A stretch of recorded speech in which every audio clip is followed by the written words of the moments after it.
na ongezeko kubwa la huduma za kifedha hapa nchini ambalo limechangiwa na kasi kubwa na usimamizi mzuri wa sekta ya fedha pamoja na kuongezeka kwa watoa huduma ndogo za fedha, hasa baada ya kupitisha kwa sheria ya usimamizi wa huduma ndogo za fedha mwaka 2018. Hata hivyo, bado zipo changamoto chache zilizojitokeza katika sekta hiyo, na hususan kwenye huduma ndogo za kifedha ikiwemo mikopo umiza, wengine wanaita kausha damu. Kuna wale pia wanaotoa mikopo yenye riba kubwa,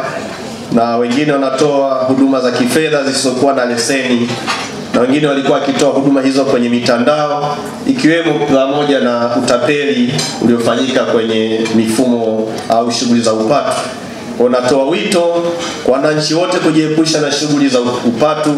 na kuhakikisha kwamba wanapata huduma za kifedha kwa watoa huduma wenye leseni halali kutoka Benki Kuu au kupitia kwenye taasisi tulizokasimisha mamlaka, yani kwenye halmashauri kwa leseni za vikoba na kwenye Tume ya Maendeleo ya Ushirika kwa zile leseni za SACCOS. Aidha, natoa rai kwa watoa huduma wote hapa nchini wenye leseni kuhakikisha kwamba wanatoa huduma ambazo zinakidhi mahitaji na ambazo haziwaumizi Watanzania wenzetu, na wahakikisha wanafuata masharti yote ya leseni, la sivyo